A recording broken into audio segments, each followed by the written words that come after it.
Welcome to Life Stories, where we share unforgettable tales of resilience, love, and second chances. Today's story follows Emily, a young woman cast out during a stormy night and left to navigate life alone. 15 years later, she returns not for revenge, but to inspire hope and healing. Her journey from heartbreak to triumph will move and inspire you, proving that even the deepest wounds can lead to new beginnings. Don't miss this incredible story. Subscribe to Life Stories now and start today's journey with us. Emily Carter stood in the quiet of her childhood bedroom, her hands trembling as they clutched the undeniable truth: a positive pregnancy test. She felt the weight of the moment crushing her, her 16-year-old world collapsing beneath her feet. Rain tapped against the windows, a persistent rhythm that seemed to mirror the chaos in her heart. The Carter home in Rosewood Heights had always been more about appearances than love, and Emily knew this revelation would shatter the pristine facade her parents had worked so hard to maintain. The door burst open, and her mother, Charlotte, stormed in. Her perfectly coiffed hair and manicured nails only highlighted the fury etched on her face. Pregnant, she spat the word as though it were poison.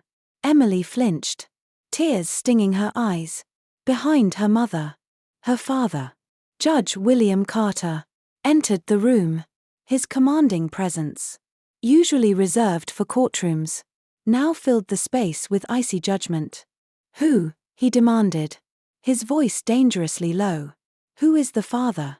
"Jason Cooper," Emily whispered, barely able to meet her father's glare. Jason, the son of a local mechanic, was kind and hardworking, but in her parents' eyes, he was from the wrong side of town. Jason Cooper? Charlotte's laugh was brittle. Of all people. Emily, 16 years of private education. And you throw it all away for some boy who probably can't even spell responsibility. Emily shook her head, trying to defend Jason. "He's not like that. Enough." William's fist slammed onto the desk, silencing her. "You have 1 hour to pack your things. After that, you are no longer welcome here." "Daddy, please." Emily's voice cracked, tears streaming down her face. "You've made your choice," Charlotte said coldly. "We won't have our reputation ruined by your scandal." Her mother's words stung worse than the rain outside. Emily realized there was no room for love or understanding in this house, only image and pride. The hour passed in a blur. Emily stuffed her belongings into a small duffel bag, a few clothes, her grandmother's locket, the little money she'd saved, and a worn photo album. She descended the grand staircase, each step feeling heavier than the last. At the front door, Charlotte called from the top of the stairs, her voice devoid of warmth. "If you walk out that door, don't ever think about coming back." As the door shut behind her, the rain soaked through Emily's thin jacket, but she barely noticed. She was alone in a world that felt colder and darker than the storm around her. Desperation drove her to call Jason, but his number went straight to voicemail.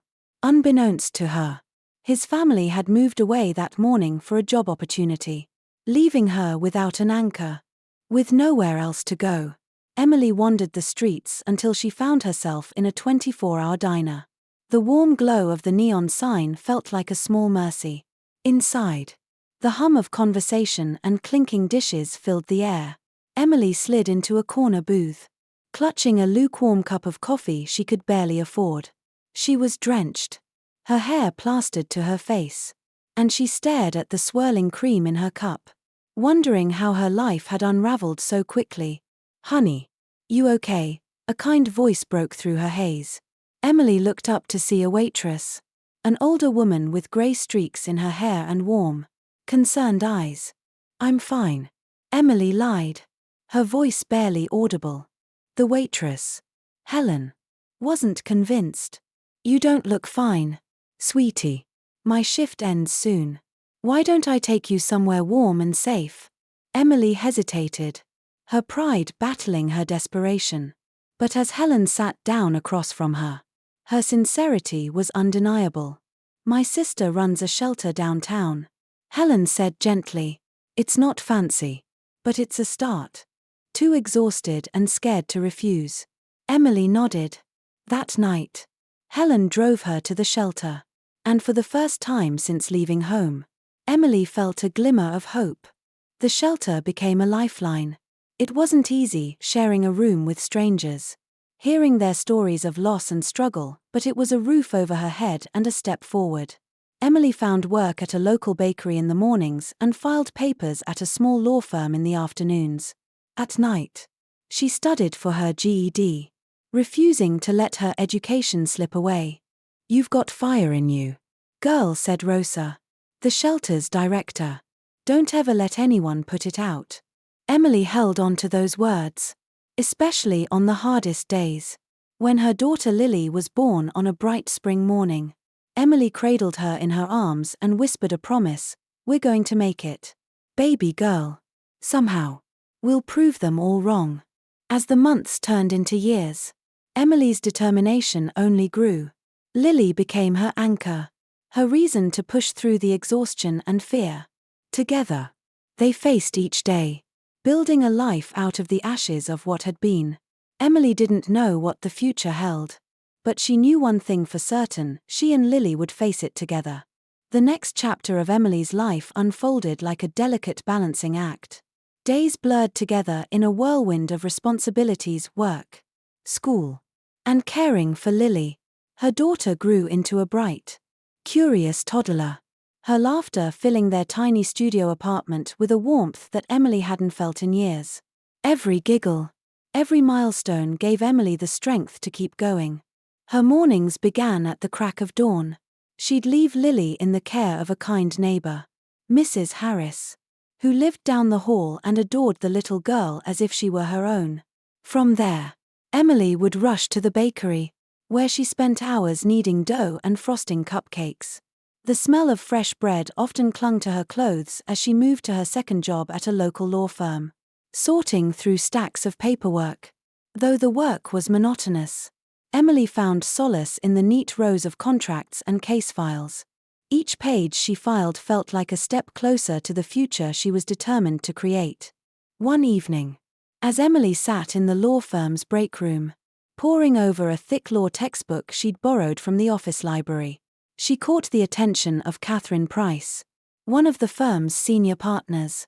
Catherine, a sharp, no-nonsense woman in her early 40s, had a reputation for being intimidating, but Emily had always admired her professionalism from afar. Late night studying, Catherine's voice startled Emily, who quickly closed the book. "I'm sorry, Emily fumbled, unsure how to explain. Catherine held up a hand, a small smile playing on her lips. "Relax. I'm impressed. Why are you studying contract law?" Emily hesitated before answering. "Because knowledge is something no one can take away from you. And because I want to understand everything." Catherine's smile grew, and she nodded thoughtfully. "I like that. Keep it up." That brief interaction sparked a mentorship that would change Emily's life. Catherine noticed Emily's tenacity and intelligence and began guiding her toward greater opportunities. She helped Emily apply for scholarships, write essays, and prepare for interviews. With Catherine's support, Emily was accepted into a prestigious law school. Though it meant uprooting her life and moving to a new city with Lily, Emily knew it was a chance she couldn't pass up. The transition wasn't easy. Law school was grueling, and Emily often found herself doubting whether she could handle the workload alongside parenting. But every time she thought about giving up, she'd glance at Lily, her daughter's mischievous grin, her bright green eyes filled with wonder, and remember why she was fighting so hard. Their new apartment was small, but it was theirs. Emily balanced classes, part-time work at the university's legal aid clinic, and late-night study sessions. Lily became a regular at the campus daycare, charming everyone she met. Despite the challenges, there was an undeniable rhythm to their lives, a sense of purpose that carried them through even the toughest days. During her third year of law school, Emily landed an internship at a non-profit organization focused on family law and children's rights. There, She worked alongside attorneys who were passionate about making a difference. Emily found herself drawn to cases that echoed her own story: young mothers fighting for custody, children navigating foster care, families trying to rebuild after trauma. Every victory, no matter how small, felt personal. By the time Emily graduated with honors, she had built a reputation as a fierce advocate for families in crisis. Passing the bar exam was another milestone, and she celebrated with Lily and Catherine, who had become a surrogate family. Emily's first job as an attorney was at Catherine's firm, where she specialized in cases that allowed her to give back to others who were walking the same difficult path she had once traveled. But the past had a way of resurfacing. One quiet Saturday morning, as Emily sipped coffee in their cozy kitchen, Lily burst into the room holding a tablet. "Mom, isn't this Grandpa?" Lily asked, pointing to an article. Emily froze. The headline announced Judge William Carter's retirement, accompanied by a photo of her parents smiling at a charity gala. For a moment, Emily couldn't breathe. Seeing her parents' faces after so many years brought a flood of emotions: pain, anger, and something she couldn't quite name. Lily's question lingered in the air, and Emily knew she couldn't avoid the truth any longer. "Yes," she finally said, her voice steady but soft. "That's your grandfather." Lily's eyes widened. "Maybe it's time they met me," she suggested, her tone both curious and hopeful.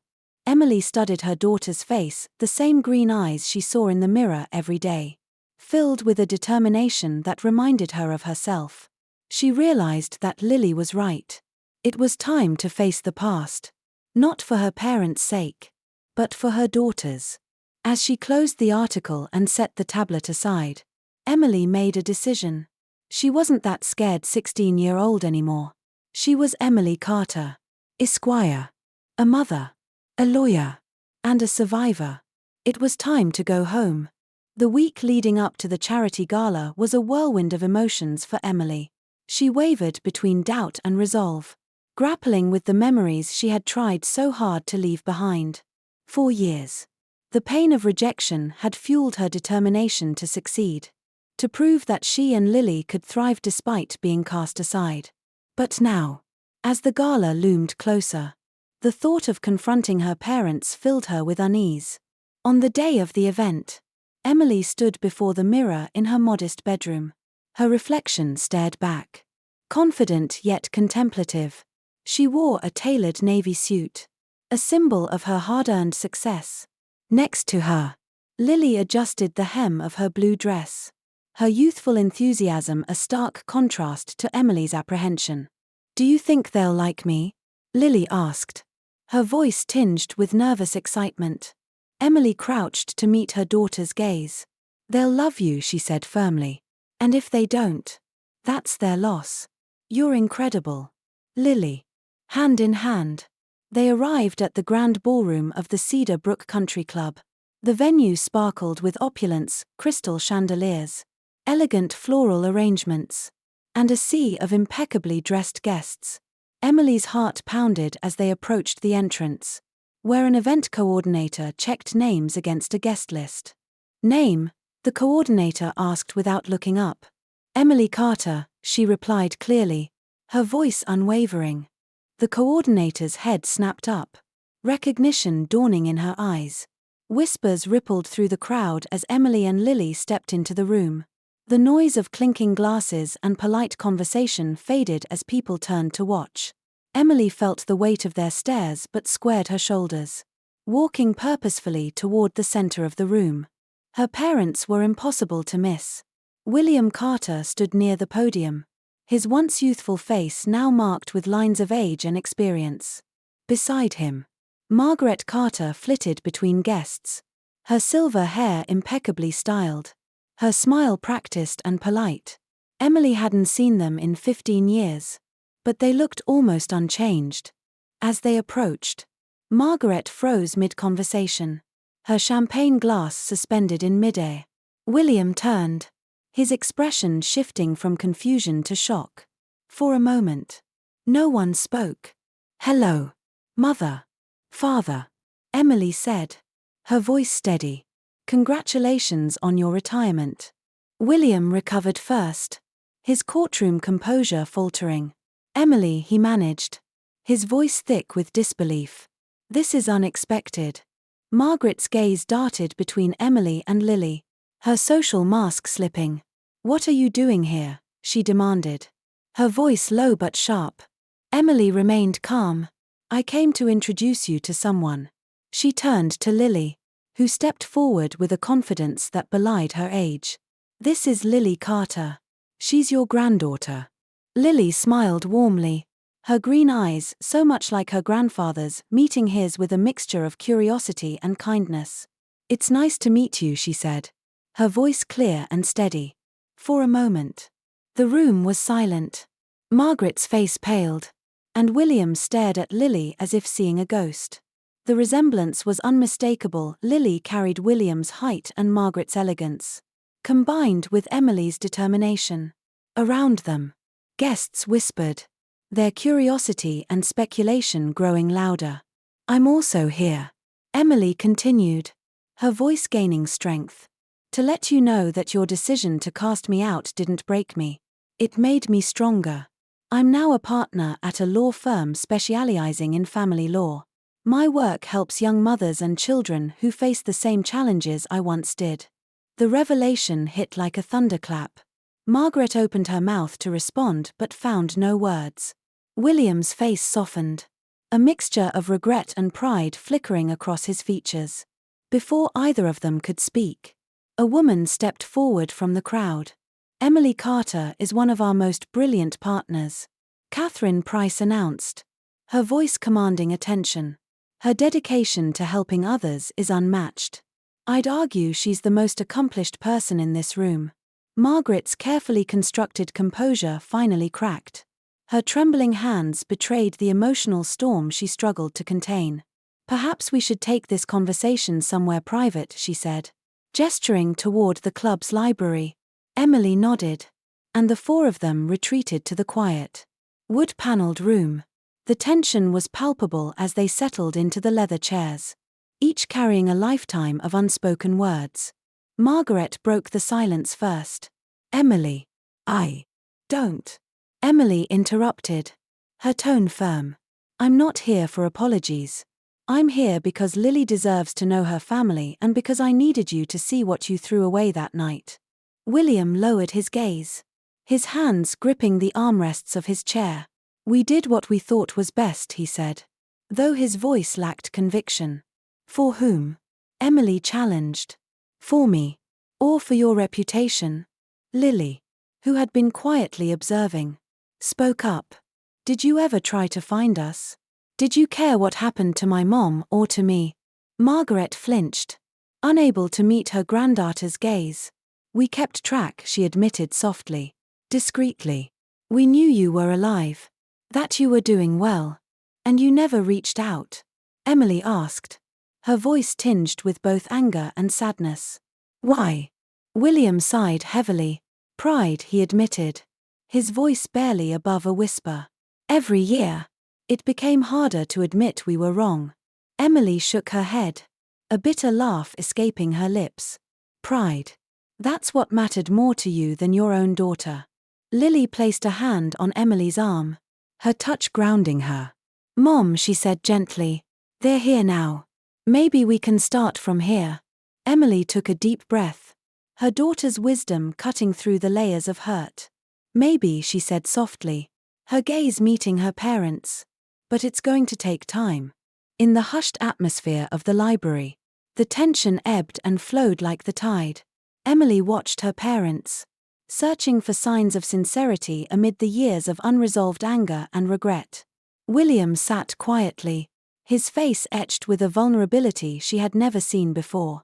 Margaret, ever poised, gripped her chair's armrests, her knuckles white, as though holding on for dear life. I've spent years wondering why. Emily began, her voice steady but charged with emotion. Why my parents, who were supposed to love me unconditionally, could so easily cast me aside. Margaret's lips parted, but no words came. Instead, It was William who finally spoke. "Emily," he said, his voice trembling with the weight of unspoken guilt. "We failed you. I failed you. There's no excuse for what we did. Pride, fear, selfishness, none of it justifies turning our backs on you." Margaret's composure faltered, her usually impeccable demeanor replaced by the faint sheen of unshed tears. "Every day since you left, I've regretted it," she whispered. "But the longer we stayed silent, the harder it became to reach out. We were cowards. Emily. I see that now." Emily's heart ached, torn between the pain of the past and the hope for a new beginning.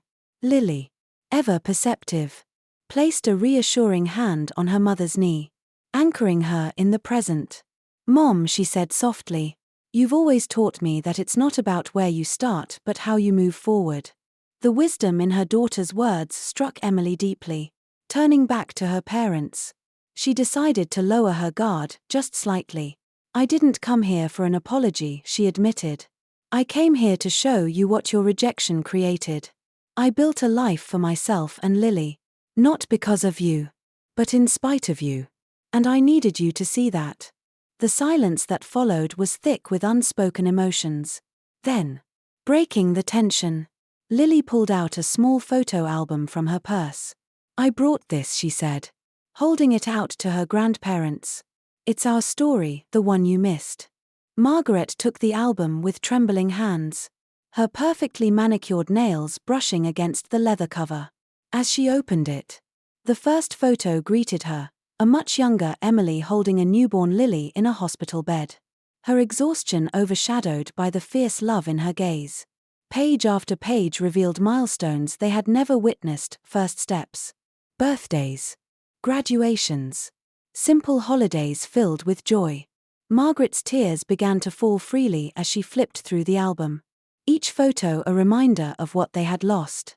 "She's beautiful," she whispered, her voice breaking. "So much like you, Emily." William, too, leaned in, his hand resting on Margaret's shoulder as he studied the images.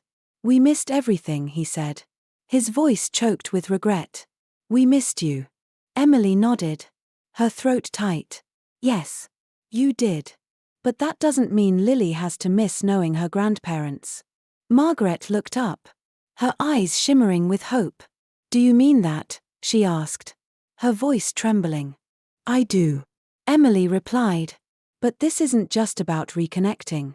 It's about building something meaningful, something that proves we've all learned from our mistakes." Reaching into her briefcase, Emily pulled out another folder and handed it to her father. "These are the documents for the Carter Foundation. We provide legal aid, housing, and education for young mothers. I want you to be a part of it, to help other girls who found themselves in the same position I was in." William opened the folder, his expression shifting as he read through the pages. "You built all this?" he asked, his voice filled with awe. "I had help," Emily admitted. "But yes, I did. And it's proof that mistakes don't have to define us. It's how we handle them that matters." Margaret reached across the table, her hand covering Emily's. "Thank you for giving us this chance," she said, her voice thick with emotion. "We don't deserve it, but we'll do everything we can to earn it." As the conversation continued, the years of pain and silence began to give way to a fragile but hopeful connection. Emily knew the road ahead wouldn't be easy, but for the first time in 15 years, she felt that healing was truly possible. As they left the library, the weight of the evening hung heavily over Emily, though not unpleasantly. The hallway was filled with murmurs and sidelong glances, a palpable hum of curiosity from the other gala attendees. Lily walked beside her mother, her confidence undiminished, her chin held high. Emily admired the grace with which her daughter handled the stairs, the whispers a trait she had clearly inherited. "Mom," Lily whispered, nudging her lightly. "They're all staring." Emily leaned closer, whispering back, "Let them. You're worth staring at." Richard and Margaret followed close behind, their expressions unreadable. It was William who broke the silence, his tone subdued. Emily, he began. I know tonight was unexpected. But it was also necessary. We've spent years avoiding the truth. And I think it's time we stop. Emily stopped and turned to face her father. The man before her was far from the cold and composed judge she remembered. His shoulders slumped slightly. His eyes clouded with something that looked almost like regret. For a moment, she let herself believe his words. Then let's see what you do with this chance, she replied simply, her voice steady but not unkind. Words are a start. But actions are what matter now. Margaret touched her husband's arm, offering him a small nod before addressing Emily herself. We'd like to start with dinner, she said tentatively. This Sunday. At our house. It's been too long. And there's so much to say, so much to learn about each other. Emily hesitated, searching her mother's face for sincerity. The offer felt genuine, though the wounds of the past cautioned her against quick forgiveness. Before she could answer, Lily chimed in. I think that's a great idea, she said brightly. You've always said we should try to be the bigger person. Mom. Emily chuckled softly. Outsmarted by my own advice, she muttered. Looking back at her parents. She nodded. Sunday it is. But this is just the beginning. I'm not ready to let everything go. Not yet. Margaret smiled faintly, a flicker of relief crossing her face. That's fair. Emily. All we ask is the chance to prove ourselves. The Mitchell family made their way back into the grand ballroom. But the dynamic had shifted. Richard held Lily's hand as they walked, introducing her proudly to colleagues and friends. Margaret, meanwhile, stayed close to Emily, her protective instincts beginning to show. At one point, Margaret leaned in and said softly, You know, this is the first time in years I've felt proud. Truly proud. Emily glanced at her mother, her expression a mixture of surprise and understanding. Then let's see if we can build on that. As the evening wore on, Emily found herself reflecting on how much had changed since she was a frightened teenager, standing on the other side of her parents' door. Back then, she had felt powerless, a victim of circumstances beyond her control. Now, she was the one in control, shaping her own narrative, creating a legacy of hope and resilience not just for herself, but for others. By the time they left the gala, Emily's heart was lighter, though still cautious. Margaret and Richard hugged Lily tightly, exchanging phone numbers and making plans for the following weekend. Emily watched the exchange, a small smile playing on her lips. On the drive home, Lily turned to her mother. You think they're serious about changing? Emily sighed, her hands steady on the wheel. I think they're trying. Lily. And that's more than I ever expected. Lily nodded thoughtfully, then said, Well, if they don't, at least they know what they're missing now. Emily laughed softly, That they do. As they pulled into their driveway, the stars above Cedar Heights seemed a little brighter, the air a little lighter. Emily knew the journey toward reconciliation would be long and fraught with challenges. But for the first time in years, she allowed herself to hope. As Emily stood on the front porch of her childhood home, now bustling with life and purpose as the headquarters for the foundation, she felt a wave of emotions she hadn't expected. Margaret and Richard waved goodbye from the driveway, their faces softened by time, mistakes, and the beginning of redemption. Beside her, Lily smiled, the epitome of strength and hope, a reflection of everything Emily had worked so hard to achieve. Looking up at the sky, Emily whispered to herself, We've come full circle. This wasn't just her journey anymore, it was a testament to resilience, love, and the courage to start anew. If this story moved you, subscribe to Life Stories for more inspiring journeys of growth, redemption, and hope. Don't miss the next chapter. Click subscribe today.